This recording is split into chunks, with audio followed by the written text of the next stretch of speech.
Class 10 के NCERT solution में फिर से एक बार आपका स्वागत है। इस वीडियो में हम लोग प्रश्नावली 3.1 के प्रश्न संख्या 3 को हल करेंगे। तो वीडियो में आगे बढ़ने से पहले यदि आप चैनल में नया हैं और इस तरह का लगातार वीडियोस को देखना चाहते हैं तो वीडियो के नीचे लाल रंग का जो सब्सक्राइब वाला बटन है उसे दबाकर चैनल को सब्सक्राइब कर लें, साथ में बगल के बेल आइकन को भी दबा लें। तो यहाँ पे है कि 2 केजी सेब और 1 केजी अंगूर का मूल्य किसी दिन 160 रुपया था। एक महीने बाद 4 केजी सेब और 2 केजी अंगूर का मूल्य 300 रुपया हो जाता है। इस स्थिति को बीजगणितीय तथा ज्यामितीय रूपों में व्यक्त कीजिए। तो देखिए यहाँ पे इस प्रश्न को हमें बीजगणितीय रूप में और ज्यामितीय रूप में व्यक्त करना है। बीजगणितीय रूप का मतलब हुआ कि ऊपर जो स्थिति दिया हुआ है उसको पढ़ के हम लोग 2 समीकरण बना लेंगे जिसे बीजगणितीय रूप कहते हैं, और उन 2 समीकरणों का हम ग्राफ खींच लेंगे, यानी आलेख खींच लेंगे ग्राफ कॉपी में, उसी को हम लोग ज्यामितीय रूप कहते हैं। तो आइए सबसे पहले यहाँ ऊपर दिए हुए स्थिति से हम लोग 2 समीकरणों को बना लेते हैं। देखिए हमें 2 स्थिति दिया हुआ, एक तो यहाँ से यहाँ तक है और दूसरा यहाँ से यहाँ तक दिया हुआ है। प्रथम स्थिति में क्या है, देखिए 2 केजी सेब और 1 केजी अंगूर, यानी सेब और अंगूर है। दूसरा स्थिति में भी क्या है, 4 केजी सेब और 2 केजी अंगूर, यानी यहाँ पे जो पहला सेब है और दूसरा अंगूर है इसको हम लोग मान लेंगे, यानी सेब को यक्ष मान लेंगे। पहले आया है सेब तो इसको यक्ष मान लेंगे और बाद में अंगूर आया है तो इसको वाई मान लेंगे। तो आइए उसी बात को यहाँ पे लिख लेते हैं। तो यहाँ पे 1 केजी सेब के मूल्य को यक्ष मान लिए और 1 केजी अंगूर का मूल्य को वाई रुपया मान लिए। अब ऊपर दिए स्थिति को पढ़ते हुए हम लोग 2 समीकरण बना लेंगे। देखिए यहाँ पे क्या है कि 2 केजी सेब, तो 2 है तो 2 लिखेंगे और सेब को हमने कितना माना है, यक्ष माना है, तो हो जाएगा 2 यक्ष, प्लस करेंगे और के लिए प्लस करेंगे, और 1 केजी है, 1 केजी क्या है, अंगूर है, और अंगूर को हमने क्या माना है, वाई। तो अंगूर को वाई माना है तो 1 गुना वाई हो जाएगा, क्या वाई हो जाएगा, बराबर दोनों का मूल्य कितना है, तो बराबर कर लेंगे 160। ये पहला समीकरण बन गया। और दूसरा समीकरण देखिए, 4 केजी सेब, तो 4 है तो 4 लिखेंगे, सेब को हमने क्या माना, यक्ष माना, प्लस 2 केजी अंगूर, तो 2 है तो 2 करेंगे और अंगूर को हमने क्या माना है, यहाँ पे वाई माना है, और उसका मूल्य कितना है, बराबर कर लेंगे 300। इसको समीकरण 2 मान लेंगे। तो इसी चीज को हम लोग प्रश्नानुसार में लिख लेंगे। तो यहाँ पे लिखेंगे प्रश्नानुसार, और प्रश्नानुसार में यही 2 समीकरण को यहाँ पे हम उतार लेंगे। इसी 2 समीकरणों को प्रश्नानुसार में हमें लिख लेना है। अब डायरेक्ट प्रश्न को देख करके यहाँ पे लिख लीजिएगा। तो ये जो दोनों समीकरण है यही बीजगणितीय रूप है। अब आइए इन दोनों समीकरणों को ज्यामितीय रूप में व्यक्त कर लेते हैं। तो इसके लिए हमें क्या करना पड़ेगा, ये जो दोनों समीकरण है, दोनों समीकरण का हमें 2-2 हल ज्ञात करना है। तो आइए सबसे पहले यहाँ पे लिख लेंगे ज्यामितीय रूप के लिए।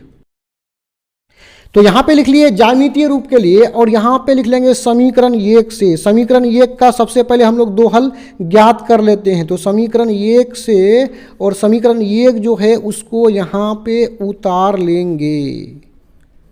आइए इस समीकरण से यहाँ y के मान को निकाल लेते हैं। तो y बराबर हो जाएगा, इधर क्या है 160, 2x को बराबर के इस तरफ करेंगे तो इसके आगे में क्या है, कुछ भी नहीं, तो क्या है प्लस है, इधर आएगा तो माइनस हो जाएगा 2x। यहाँ पे हम बना लेंगे तालिका। इसी तालिका में इस समीकरण के 2 हल को ज्ञात कर लेंगे। तो आइए इस समीकरण में हम क्या करेंगे, x के मान को अपने हिसाब से रखेंगे और y का मान हमें समीकरण से प्राप्त होगा। लेकिन x का मान आप इस प्रकार रखिए कि y का मान हमें पूर्णांक या दशमलव में प्राप्त ना हो। और दूसरा, हम लोग x का मान छोटा छोटा जैसे 2, 3, 4, 5 नहीं रख सकते हैं, नहीं तो y का जो है ना बड़ा बड़ा मान प्राप्त होगा। और ऐसे मानों को रखेंगे ताकि हमें x y तल पर आलेखित करने में सुविधा भी हो। तो आइए सबसे पहले जो है हम लोग x के मान को 50 रख लेते हैं। तो x के आगे में यहाँ 50 लिख लेंगे। तो x के इस मान को y वाले इस समीकरण में रख देंगे, तो y बराबर कितना है 160 माइनस 2x, बराबर करेंगे कितना है 160 है, माइनस करेंगे 2 है, और x का मान हमने कितना लिया है 50 लिया है, बराबर करेंगे 160 माइनस 50 दूने 100, घटेगा तो हो जाएगा 60। यानी जब x का मान 50 रखे तो y का मान कितना प्राप्त हुआ 60 प्राप्त हुआ। अब एक हल तो हमें प्राप्त हो गया ना, आइए दूसरा हल को भी प्राप्त कर लेते हैं। तो इसके लिए x का हमें एक मान कोई ना कोई रखना है, तो आइए x का दूसरा मान 60 रख लेते हैं। तो x का दूसरा मान हमने कितना रखा 60 रखा, तो y का मान क्या प्राप्त होगा उसको देखिए। समीकरण क्या है 160 माइनस 2x, यही ना y वाला समीकरण है 160 माइनस 2x। आइए इसको सॉल्व कर लेते हैं। 160 माइनस 2 गुना x का मान कितना है 60 है। आइए बराबर करते हैं, यहाँ पे कितना है 160 माइनस 60 दूने 120, घटेगा तो हमें 40 प्राप्त होगा। यानी जब हम लोग 60 रखे तो y का मान कितना प्राप्त हुआ 40, यानी x का मान 60 रखे तो y का मान हमें 40 प्राप्त हुआ। यहाँ पे हमें दो हल प्राप्त हुआ है, तो इसको यहाँ पे लिख लेंगे। यानी पहला हल है 50 का मान 60, यानी पहला वाला x का मान होता है और दूसरा y का मान होता है। तो पहला x का मान ले लिए, दूसरा y का मान यहाँ पे ले लिए, यानी हमें हल को ऊपर नीचे लेना है। दूसरा हल हो जाएगा 60 का मान कितना 40 हो जाएगा। आइए अब समीकरण जो दूसरा समीकरण है उसका भी दो हल को ज्ञात कर लेते हैं। तो यहाँ पे सिंपल सा लिख लेंगे समीकरण 2 से, और अपना समीकरण 2 क्या प्राप्त हुआ था, यहाँ पे हुआ था 4x माइनस 2y बराबर 300। तो उसी समीकरण को यहाँ पे लिख लेंगे कि 4x प्लस 2y बराबर 300। आइए इससे y के मान को निकाल लेंगे, तो 2y बराबर हो जाएगा 300, 4x को बराबर इधर लेके आएंगे तो हो जाएगा माइनस 4x। यानी यहाँ जो आगे में कुछ भी साइन नहीं तो क्या है प्लस है, इस तरफ आएगा तो माइनस हो जाएगा। अब आइए यहाँ से y के मान को निकाल लेते हैं, तो y बराबर हो जाएगा 300 माइनस 4x, यहाँ 2y के साथ गुना के रूप में इधर भाग लग जाएगा। अब यहाँ सिंपल सा ना एक छोटा सा तालिका बना लेंगे जिससे हमें दो हल प्राप्त हो जाएगा। यानी यहाँ सिंपल सा करेंगे, ऊपर x नीचे y, यहाँ पे तालिका बना लेते हैं। आइए यहाँ पे मानों को रखते हैं। यदि x का मान तो आप अपने मन से रखना, ठीक है, और y का मान समीकरण से प्राप्त होगा। तो सुविधा के अनुसार हम लोग ऐसा मान रखेंगे कि हमें ज़्यादा मान बड़ा बड़ा प्राप्त ना हो। तो आइए सबसे पहले x का मान यहाँ पे 40 रख लेते हैं। तो देखिए y का मान क्या प्राप्त होगा, तो y बराबर समीकरण मेरे पास क्या है 4x बटा 2, यही है ना, बराबर करेंगे ऊपर 300 माइनस 4 गुना x का मान 40 है तो x के जगह में 40 रख देंगे, बट्टा कितना है 2 है। आइए इसको सोल्व कर लेते हैं। 300 माइनस 4 चौके 16, 160 हो जाएगा, बट्टा में कितना है 2 है। 300 से 160 को घटाएंगे तो हो जाएगा 140, बट्टा में 2 है, काट लेंगे तो कितना प्राप्त हुआ 70। यानी ये हुआ जब हम लोग x का मान 40 रखे तो y का मान हमें कितना प्राप्त हुआ 70। तो यहाँ पे y के सामने में लिख लेंगे। अब दूसरा भी मान को प्राप्त कर लेते हैं। तो दूसरा मान क्या होगा उसको यहाँ पे ध्यान से देखिए। यदि x बराबर हम लोग रख लेते हैं 50 तो y बराबर हो जाएगा, देखिए समीकरण क्या है मेरे पास 300 माइनस 4x बट्टा में कितना है 2 है। तो 300 माइनस 4 गुना ये समीकरण y बराबर जो है ना, ये समीकरण, इसी समीकरण को यहाँ पे उतार लेना है। देखिए 4 को तो रख लिए, x का मान हमने कितना लिया है 50, तो x के स्थान पर 50 रख लिए, बट्टे में 2 है, बराबर करेंगे 300 माइनस 50 चौके हो जाएगा 200 बट्टा में 2, 300 से 200 घटेगा तो हो जाएगा 100, बट्टा में 2 है, 2 1 कम 2, 50 दूने 100 बराबर हो जाएगा 50। यानी जब हम x का मान 50 रखे तो y का भी मान हमें 50 प्राप्त हुआ। यानी x का मान हम 50 रखे तो y का भी मान हमें 50 ही प्राप्त हुआ। अब यहाँ पे दो जो हल प्राप्त हुआ है उसको आप ऊपर में भी यहाँ पे लिख सकते हैं। यानी पहला हमें बिंदु प्राप्त हुआ, पहला जो हल है 40 कामा 70 और दूसरा जो हल है 50 कामा 50, यानी ऊपर नीचे लेंगे पहला x का मान होता है, दूसरा y का मान, यानी पहला x का मान, दूसरा y का मान। देखिए अब यहाँ पे हमें जो दोनों समीकरण का जो हल प्राप्त हुआ है उसको हम लोग नोट करके इसको x y तल पर आलेखित कर लेते हैं। तो पहला समीकरण मेरे पास था 2x + y बराबर 160, ये था पहला समीकरण, और इसका हमें दो हल प्राप्त हुआ है। पहला है 50, 60 और दूसरा है 60, 40। उसी प्रकार दूसरा जो समीकरण है यहाँ पे 4x + 2y, 4x + 2y बराबर 300 समीकरण 2, इसका भी हमें दो हल प्राप्त हुआ है, 40, 70 और दूसरा है 50, 50। आइए इन समीकरणों के इन हलों को लेकर के आलेख खींच लेते हैं। तो इसके लिए हमें एक ग्राफ कॉपी की आवश्यकता है। तो आइए इस ग्राफ कॉपी में ये जो मोटी लाइन है ना, करेंगे एक रेखा खींच देंगे जो कि x अक्ष होगा। तो इस प्रकार का एक क्षैतिज रेखा खींच दिए जो कि x अक्ष है। अब क्या करेंगे, यहाँ पे ऊपर से नीचे यानी ऊर्ध्वाधर भी एक रेखा यहाँ पे खींच देंगे। तो आइए खींच लेते हैं। तो इस प्रकार एक क्षैतिज रेखा, एक ऊर्ध्वाधर रेखा खींच लेंगे, और ये जो क्षैतिज रेखा है इसको बोलते हैं x अक्ष। तो यहाँ पे लिखेंगे x और इधर लिखेंगे x डैश। उसी प्रकार ये जो ऊर्ध्वाधर रेखा है ये y अक्ष, तो यहाँ ऊपर लिख लेंगे हम लोग y लिख लेंगे, और इसके नीचे में लिख लेंगे y डैश। और ये जो डैश की तरफ हमेशा नेगेटिव संख्या होता है। तो आइए अब यहाँ पे हम लोग संख्या को पहले दोनों रेखा में संख्या को दर्शा लेते हैं।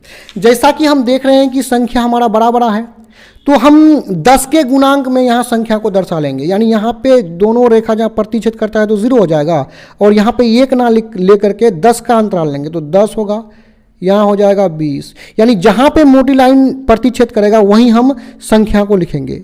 30 हो जाएगा, 40, 50, 60, 70।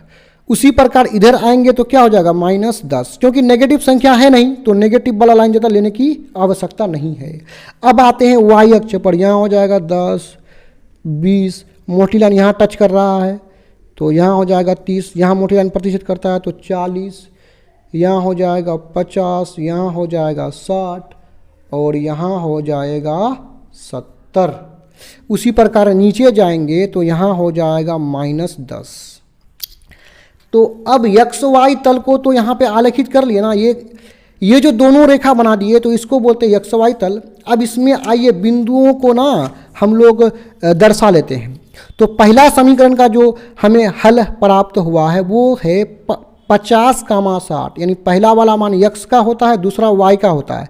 तो x का मान 50 को x अक्ष पर देखेंगे, कहाँ पे है देखिए 50 यहाँ पर है ना, और दूसरा वाला मान देखिए 60 है, तो दूसरा मान y का होता है तो y अक्ष में 60 को देखेंगे तो 60 यहाँ पे है y अक्ष में, और x अक्ष में 50 यहाँ पे है।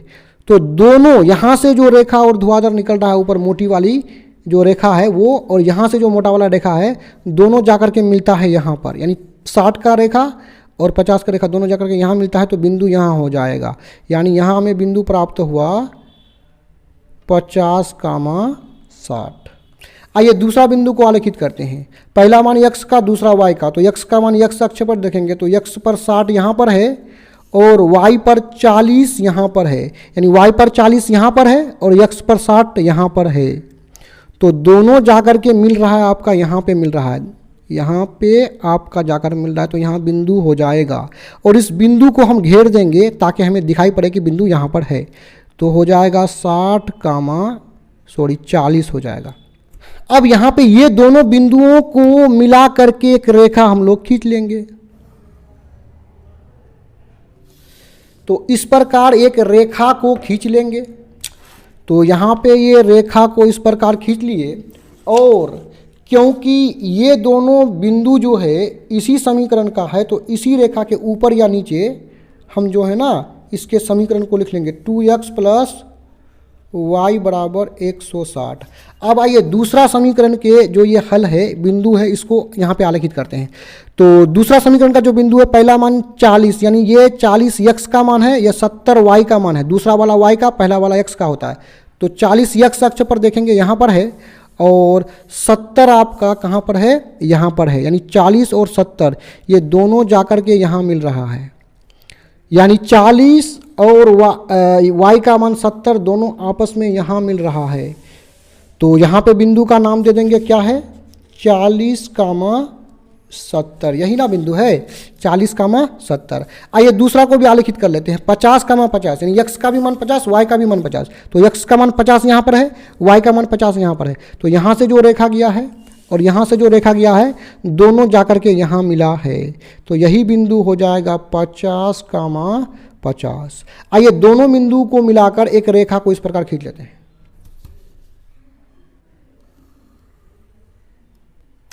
तो इस प्रकार जो है एक रेखा को हम लोग खींच लिए, ठीक है। अब इसी रेखा के ऊपर या नीचे उसका जो समीकरण है उसको लिख लेंगे। तो समीकरण है 4x + 2y = 300, यानी इसी समीकरण को इस रेखा के नीचे लिख लिए।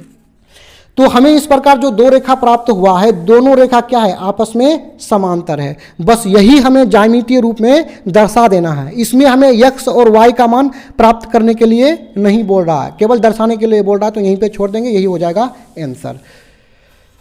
तो इस तरह का और भी वीडियोस को देखने के लिए आप हमारे चैनल के प्ले लिस्ट में जाकर के देख सकते हैं। वीडियो देखने के लिए धन्यवाद।